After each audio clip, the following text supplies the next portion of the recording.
Bismillahirrahmanirrahim. Assalamualaikum warahmatullahi wabarakatuh. Perkenalkan, nama saya Munziratus Saidah selaku moderator yang akan memandu untuk sesi kali ini. Mari kita sambut para penguji pada sesi kali ini. Hergun dan Bu Anti, saya persilahkan untuk naik ke atas panggung.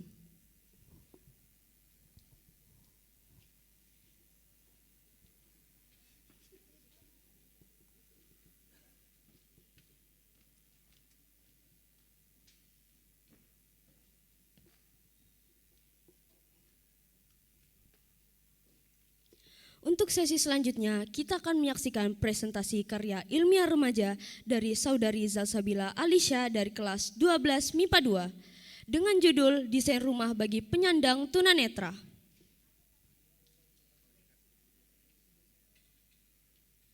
Sebelumnya, saya akan membacakan CV dari para penguji. Untuk Dewan Penguji yang pertama,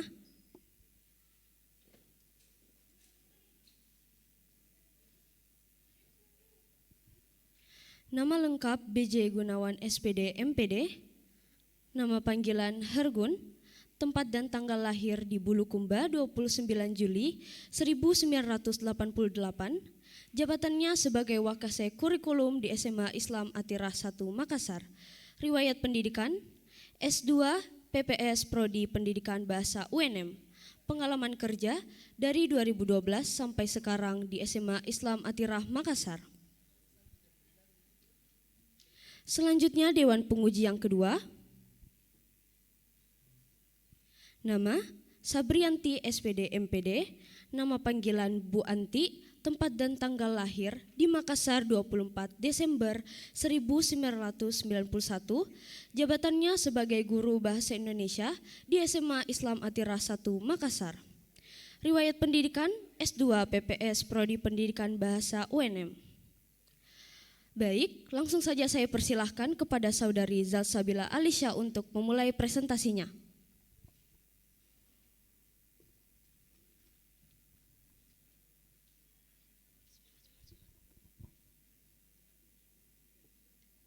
Baik, bismillahirrohmanirrohim. Assalamualaikum warahmatullahi wabarakatuh.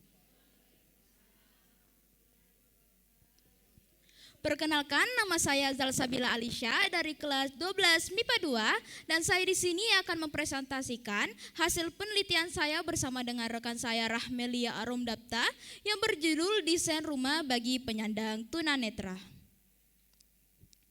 Nah, sebelumnya saya ingin mengucapkan terima kasih kepada guru pembimbing saya, wali kelas saya, dan khususnya kepada ayah saya yang telah membantu saya dan juga Lia dalam mengerjakan penelitian ini. Yang pertama adalah latar belakang dari penelitian ini, yaitu saya dan Lia terinspirasi dari sebuah film yang berjudul My Annoying Brother, yaitu film yang dirilis pada tahun 2016, yang dimana pada film ini memiliki tokoh utama yang memiliki kondisi yang sama dengan judul penelitian saya, yaitu tunanetra. Yang saya fokuskan pada film ini adalah adegan di mana sang kakak dari tokoh utama merenovasi rumah mereka agar sang adik ini dapat terhindar dari hal-hal yang dapat membuatnya celaka. Nah, maka dari itu saya dan Lia juga ingin membuat suatu hal, yaitu berupa desain yang dimana desain ini dapat bermanfaat bagi orang yang memiliki kondisi tunanetra. Selanjutnya adalah rumusan masalah pada penelitian kali ini. Yang pertama adalah bagaimanakah cara agar orang yang memiliki kondisi tunanetra dapat merasa aman di lingkungan tempat tinggalnya. Dan yang kedua adalah bagaimanakah desain rumah yang nyaman bagi penyandang tunanetra. Selanjutnya, tujuan penulisan penelitian kali ini yaitu yang pertama untuk mengetahui cara agar orang yang memiliki kondisi tunanetra dapat merasa aman di lingkungan tempat tinggalnya. Dan yang kedua adalah untuk mengetahui desain rumah yang nyaman bagi penyandang tunanetra. Selanjutnya kita masuk pada tinjauan pustaka. Yang pertama ada tunanetra. Tunanetra dalam Kamus Besar Bahasa Indonesia berasal dari kata tuna yang artinya rusak atau cacat, dan kata netra yang artinya mata atau alat penglihatan. Jadi kita dapat definisikan bahwa tunanetra merupakan kondisi di mana seseorang memiliki kerusakan pada alat penglihatannya. Yang kedua, yaitu faktor penyebab dari tunanetra ada 3. Yang pertama adalah prenatal, yaitu faktor ini sangat berkaitan dengan kondisi kedua orang tua dari penyandang tunanetra. Contohnya, ketika seorang tunanetra menikah dengan seorang tunanetra, kemungkinan besar anaknya juga akan memiliki kondisi yang sama dengan kedua orang tuanya. Yang kedua adalah faktor natal, yaitu faktor saat persalinan terjadi. Contohnya, terdapat kerusakan pada saraf mata saat persalinan terjadi yang diakibatkan terbenturnya bayi pada alat-alat atau benda yang keras. Dan yang terakhir adalah postnatal, yaitu saat seseorang terkena penyakit mata atau kecelakaan yang dapat menyebabkan dirinya terkena tunanetra. Yang selanjutnya adalah desain. Desain menurut dosen Fakultas Seni Rupa dan Desain ITB, Dudi Wiancoko, dia mengatakan desain adalah segala hal yang berkaitan dengan pembuatan konsep, analisis data, dan juga project planning, yang dimana desain ini berfungsi sebagai alat dalam pembuatan suatu objek baru, yang dimana tujuan desain ini adalah untuk membantu manusia dalam membuat objek baru yang bermanfaat bagi kehidupan manusia. Selanjutnya adalah rumah.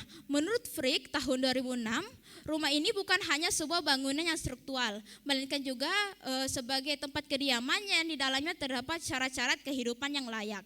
Rumah ini berfungsi sebagai tempat untuk beristirahat, tempat berkumpul dengan keluarga, dan juga tempat di mana seseorang dapat menunjukkan tingkat sosialnya.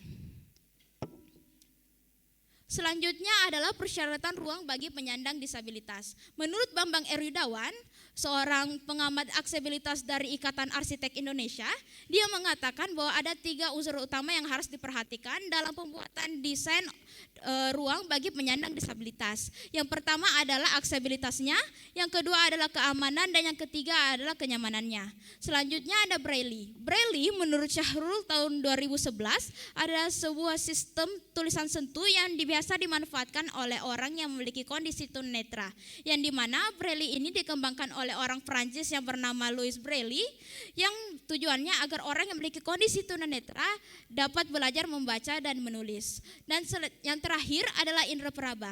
Indera peraba merupakan salah satu alternatif utama yang biasa dimanfaatkan oleh orang yang memiliki kondisi tunanetra. Hal ini dikarenakan orang yang memiliki kondisi tunanetra biasanya memanfaatkan indera perabanya untuk mengobservasi hal-hal yang berada di sekitarnya. Nah, setelah kita membahas tinjauan pustaka pada penelitian kali ini, sekarang kita menuju ke metodologi penelitian. Yang pertama, jenis penelitian yang kami gunakan adalah penelitian deskriptif, yaitu penelitian yang cenderung menggunakan analisis pada data-data.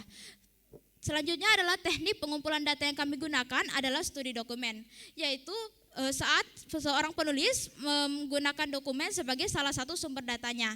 Dan yang terakhir adalah prosedur penelitian yang kami gunakan adalah sistematis dan selektif, yaitu saat kita mengumpulkan data dari buku, makalah, majalah, dan sebagainya, data tersebut akan dipilih secara tepat dan akan digunakan di tinjauan pustaka.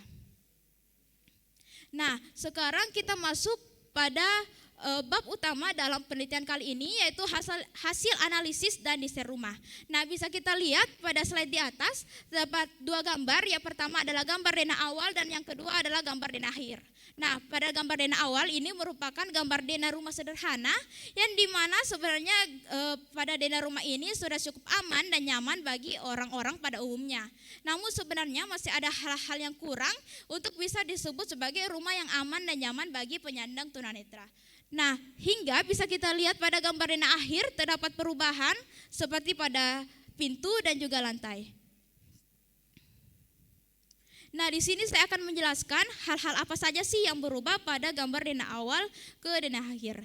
Yang pertama adalah penggunaan pintu atau sliding door. Menurut Bambang R. Yudawan, pengamat aksesibilitas dari Ikatan Arsitek Indonesia, sebaiknya menggunakan daun pintu geser atau sliding door, yang dimana tujuannya agar penghuni rumah tunanetra tidak mudah terbentur saat daun pintu geser terbuka. Nah, bisa juga dilihat pada gambar slide di atas, terdapat sign plate di atas pegangan pintu. Sign plate ini merupakan petunjuk arah bukaan pintu yang biasa dilihat pada pintu-pintu di minimarket. Nah, ini merupakan ide dari penulis, yaitu memasangkan sign plate di setiap pintu di ruangan rumah tersebut, yaitu sign plate yang memiliki tulisan braille di atasnya. Nah, pada umumnya masih sangat jarang digunakan sign plate yang memiliki tulisan braille. Biasanya kita melihat sign plate yang hanya menggunakan tulisan normal. Selanjutnya adalah penggunaan lantai yang bertekstur kasar. Nah, menurut Bambang Eridawan bahwa ada 2 tempat yang harus diperhatikan keamanannya saat membuat desain rumah. Yang pertama adalah wilayah kamar mandi, dan yang kedua adalah wilayah halaman rumah. Kenapa 2 hal tersebut harus diperhatikan keamanannya?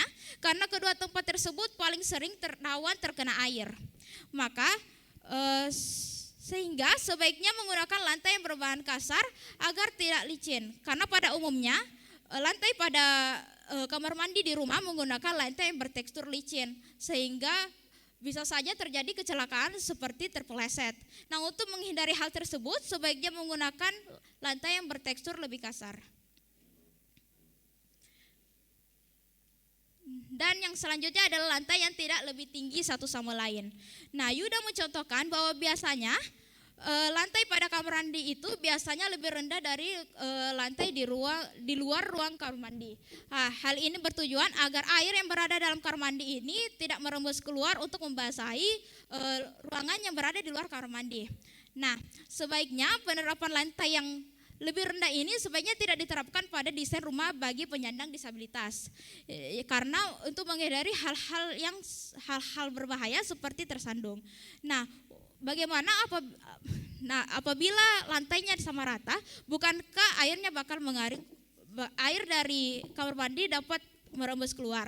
Nah, bisa dilihat pada gambar terdapat full drain atau saluran pembuangan. Nah, di daerah yang dekat full drain itu sebaiknya kita akali dengan memiringkan bagian lantai tepat menurun ke arah full drain, sehingga air yang mengalir di dalam kamar mandi bisa turun tepat ke saluran pembuangan.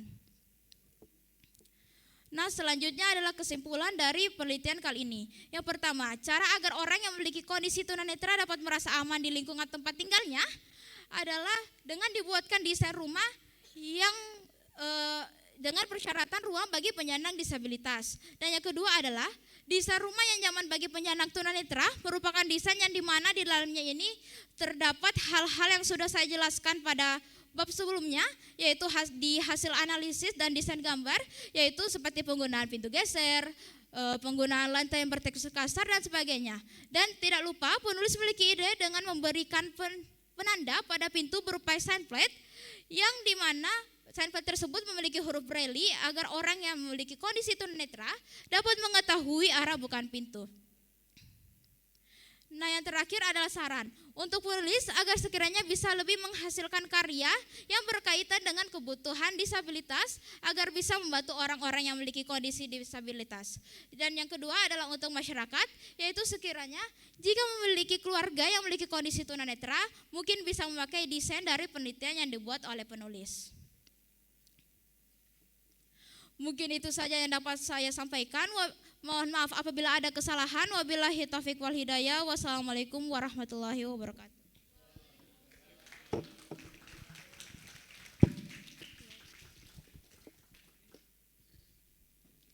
Baik, itulah tadi presentasi dari Saudari Zalsabila. Selanjutnya kita memasuki sesi tanya jawab. Kepada para penguji, dipersilahkan untuk memberikan pertanyaan. Baik, terima kasih Ananda moderator dan juga presenter hebat kita. Atas nama Salsabila, Kami dari penguji pertama-tama mengucapkan selamat. Ananda sudah melakukan hal yang luar biasa, mempresentasikan yang biasanya untuk ide ini dibuat oleh mahasiswa. Tapi sekarang saya lihat oleh siswa, itu patut kita apresiasi dan sangat luar biasa.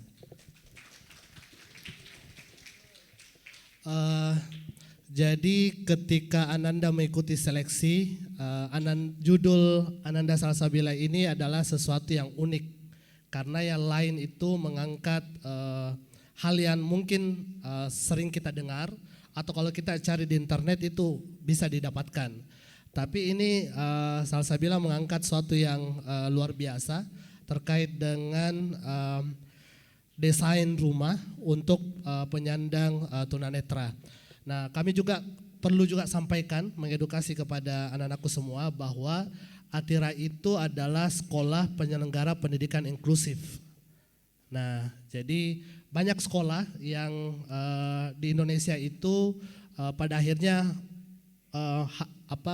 terpilih sebagai sekolah penyelenggara pendidikan inklusif. Namun sekarang semua sekolah itu diwajibkan untuk menerima anak-anak berkebutuhan khusus. Salah satu kebutuhan yang mungkin akan diterima adalah yang memiliki hambatan penglihatan atau dalam hal ini tunanetra yang disampaikan tadi Ananda Salsabila. Jadi ini sangat luar biasa, sekolah sangat mengapresiasi bahwa Ananda memiliki ide untuk memberikan sesuatu kepada orang-orang istimewa yang tentu memiliki keterbatasan. Nah, kalau kita di pendidikan inklusif itu menyebutnya adalah orang-orang yang peduli terhadap orang-orang yang istimewa ini adalah orang-orang yang memiliki hati yang istimewa juga. Nah, jadi ini sangat luar biasa. Tadi kita dengar inspirasinya itu dari sebuah film ya. Nah, oke, baik. Jadi semoga kita doakan Ananda Salsabila ini kedepannya menjadi arsitek. Ya, sepertinya cita-citanya jadi arsitek karena ada desain yang sudah dibuat, dan mungkin nanti ketika cita-citanya terwujud itu bisa membuat desain sekolah yang nyaman, aman untuk penyandang tunanetra minimal ataupun penyandang anak-anak berkebutuhan khusus yang lain. Nah, itu sarannya. Kemudian pada sesi ini sangat menarik sekali apa yang dipresentasikan. Kami menggarisbawahi bahwa penelitian ini menghadirkan suatu ide. Jadi karya ilmiah itu yang mahal menurut saya adalah idenya. Kalau ide kita sama dengan yang lain itu biasa saja, kita bisa cari di internet dan segala macam. Tapi yang menarik di sini adalah ada dua inovasi yang menurut kami sangat luar biasa. Yang pertama, kalau selama ini kita mendengar bahwa untuk penyandang tunanetra itu di setiap tempat, apakah rumah atau sekolah, itu harapannya ada sliding doors-nya atau pintu geser. Nah, ternyata Ananda Salsabila ini punya ide tambahan, itu dikasih sign plate ya di atas gagang pintunya, dan itu ada huruf braille-nya. Nah, ini ide yang pertama yang mungkin ini idenya akan sangat luar biasa, bisa dikembangkan nanti. Kemudian yang kedua, lantai yang tidak lebih tinggi satu sama lain. Kalau kita lihat di tempat-tempat kita, di rumah kita, di sekolah kita, itu lantainya tidak sama tinggi. Nah, ternyata Ananda Salsabila menemukan satu konsep lantainya sama tinggi, tetapi yang berbeda adalah tempatnya ya, saluran air turunnya, itu yang dimiringkan. Nah, ini juga sebuah inovasi, dua inovasi yang harus kita apresiasi. Baik, selanjutnya saya masuk ke sesi pertanyaan. Ananda menggunakan teknik pengumpulan data berupa studi dokumen. Pertanyaan dari saya adalah sebutkan satu buku atau jurnal yang Ananda pilih untuk dikaji lebih lanjut sehingga lahirlah desain rumah untuk penyandang disabilitas. Saya rasa itu, saya berikan selanjutnya kepada penguji yang kedua. Silakan Bu Anti. Oh ya, jadi langsung saja ya, nanti dijawab. Oke, Ananda Salsabila. Jadi ini sebenarnya kalau kemarin dibahasakan bahwa karya ilmiah itu ujiannya merupakan miniatur dari ujian skripsi. Sebenarnya lebih tepatnya ini adalah miniatur promosi doktor ya, karena dihadapkan sama audiens yang sangat banyak. Ya, silakan tepuk tangan anak-anak. Ya, jadi saya harap ini menjadi acuan bagi Ananda sekalian yang akan ujian setelah ini, setelah presentasi perdana ini, bahwa pengalaman seperti ini merupakan atmosfer yang akan kalian rasakan hari ini sebagai pengalaman untuk menghadapi ujian-ujian forum ilmiah lainnya. Jadi itu tadi saya sampaikan bahwa ya betul, ini bukan miniaturnya ujian skripsi, karena kalau skripsi itu terbatas, hanya dihadapkan oleh penguji tok saja. Tapi ini didampingi oleh orang tua sebagai penyemangat mungkin ya, dan teman-teman yang lain itu ya. Jadi saya sangat apresiasi untuk Ananda sekalian yang telah hadir hari ini, telah menampilkan ide-ide terbaiknya dan disampaikan dengan baik pula. Oke, mengenai karya ilmiah dari Ananda Salsabila, ini mengenai ide desain rumah yang saya harap mungkin bisa diaplikasikan ketika jadi arsitek. Mungkin bisa jadi satu perumahan yang dimana perumahan itu memang khusus untuk tunanetra. Bahkan bukan hanya tunanetra saja, bisa dikembangkan perumahan khusus tunarungu, bisa tunanetra tadi. Jadi ini mungkin bisa menjadi inovasi-inovasi yang akan dikembangkan oleh generasi masa depan. Baik, nah kalau kita lihat biasanya di ruang publik itu desain-desain untuk disabilitas itu mungkin banyak. Seperti baru saja saya ke kantor imigrasi, saya ke toilet, itu ada 2 toilet yang berbeda. Satunya itu toilet disabilitas, satunya toilet standar.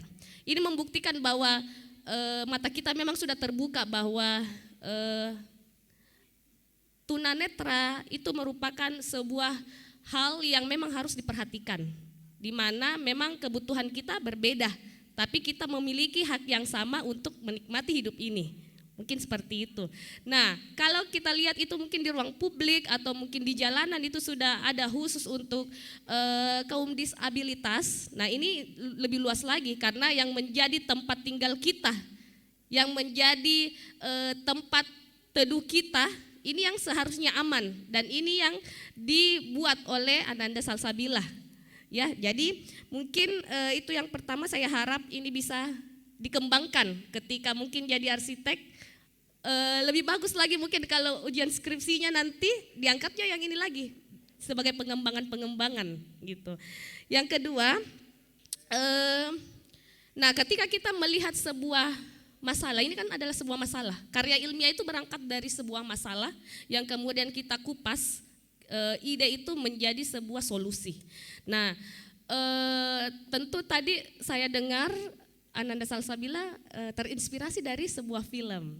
Nah, mungkin dari film itu berangkatlah sebuah masalah. Tapi ketika menuliskan karya ilmiah ini, tentu ada beberapa referensi yang perlu kita buka yang berkaitan dengan karya ilmiah ini, dan tentu banyak sekali jurnal atau penelitian yang berkaitan dengan disabilitas. Nah, pertanyaannya Ibu, apakah ada referensi jurnal yang berkaitan dengan atau bersentuhan lah dengan penelitian ini, dengan judul ini? Ya, itu karena saya anggap bahwa penelitian sebelumnya itu bisa menjadi referensi yang bisa membuat karya ilmiah kita itu lebih sempurna dibandingkan penelitian-penelitian yang lain. Oke, itu yang pertama. Yang kedua, mungkin untuk semua dengan Ananda sekalian yang sudah tampil mengenai tinjauan pustaka. Nah, kita lihat di tinjauan pustaka itu kan merupakan referensi-referensi mengenai variabel. Sedangkan variabel penelitian yang Ananda Salsabila sampaikan di dalam karya ilmiah ini ada 3 yang saya tangkap tadi. Ada tunanetra, ada pengertian desain, ada tunanetra dan desainnya. Ya, Itu. Nah, jadi untuk Anda sekalian juga yang mungkin sementara mau merevisi karya ilmiahnya untuk diujikan, di tinjauan pustaka itu tidak hanya sebatas pengertian dari kamus besar saja atau dari para ahli saja, tapi dari sumber-sumber itu kita harus tutup dengan kesimpulan kita sendiri. Nah, jadi disitulah kontribusi kita dengan adanya ide baru yang kita buat dalam karya ilmiah ini, gitu. Jadi mungkin di paragraf pertama mungkin kita masukkan pengertian desain dari KBBI. Kemudian yang kedua pengertiannya dari para ahli. Nah, kemudian di akhir itu sebagai kesimpulan itu merupakan pendapat kita. Sehingga ketika ada seseorang peneliti setelah kita yang mau meneliti dan mengambil pendapat itu, maka tulisan kita lah yang masuk ke dalam daftar pustakanya, gitu. Itu kontribusi ide yang kita sampaikan pada karya ilmiah ini, ya. Jadi berkaitan dengan pernyataan tadi, penyampaian itu, maka Ibu mau menyampaikan sedikit, bertanya sedikit, apakah referensi ini lebih banyak dari mana? Apakah dari jurnal, dari buku? Bisa mungkin dijelaskan mengenai referensi dari tinjauan pustakanya. Ya. Mungkin itu saja. Selebihnya saya anggap sempurna. Tepuk tangan dulu untuk Ananda Salsabila.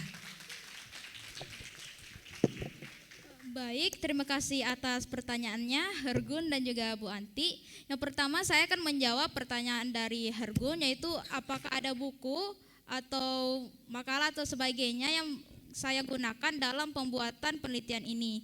Jadi sebenarnya dalam pembuatan penelitian ini saya sebenarnya terfokus pada buku, yaitu judulnya Pendidikan Anak dengan Hambatan Penglihatan. Nah, di sini saya mendapatkan beberapa pengertian dari kayak tunanetra, bagaimana faktor penyebabnya, dan di situ itulah mengapa saya lebih menggunakan buku ini sebagai salah satu sumber referensi dalam pembuatan penelitian ini. Terus pertanyaannya Bu Anti, yaitu apakah ada referensi atau file-file apapun yang berkaitan dengan disabilitas? Yaitu sebenarnya ada. Saya mendapatkan referensi dari internet, yaitu tesis karya Bapak Gunawan Tanuwijaya yang judulnya itu Desain Trotoar yang Ramah bagi Penyandang Disabilitas di Jalan Frontage Ahmad Yani, Surabaya. Itu merupakan salah satu referensi saya dalam pembuatan karya ilmiah ini. Nah, meskipun sebenarnya dari judul agak berbeda ya, yang satunya bahas trotoar, sedangkan saya ini bahasnya rumah. Tapi keduanya ini memiliki manfaat yang sama, yaitu membuat desain yang dimana bermanfaat untuk orang yang memiliki ketergantungan disabilitas.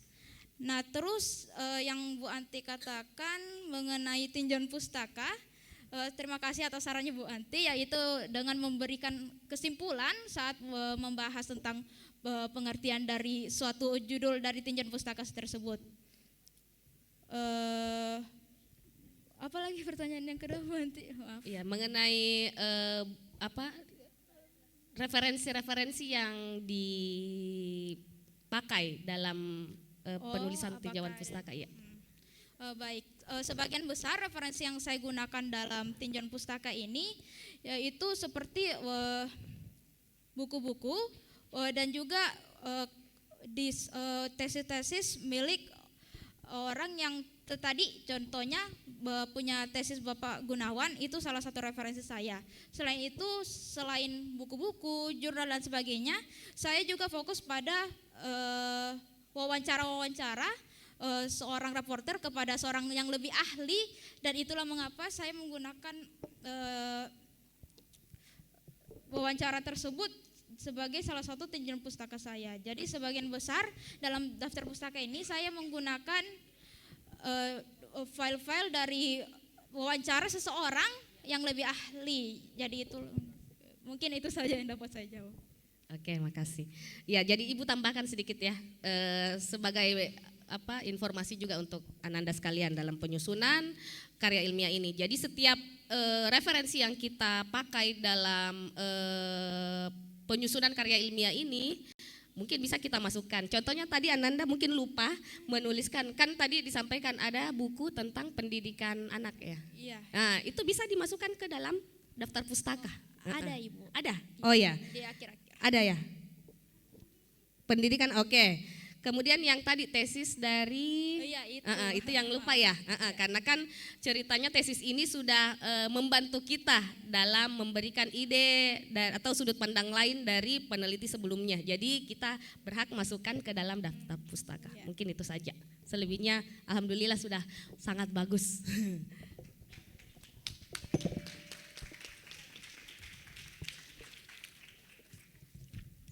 Baik, itulah tadi sesi tanya jawab. Selanjutnya kita beralih ke penyerahan piagam penghargaan kepada para dewan penguji. Kepada Bu Farah dipersilahkan untuk maju untuk menyerahkan piagam kepada penguji. Dan kepada Ibunda dari Salsabila dipersilahkan untuk naik ke atas panggung untuk foto bersama.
Baik, sampailah kita di penghujung acara pada sesi kali ini.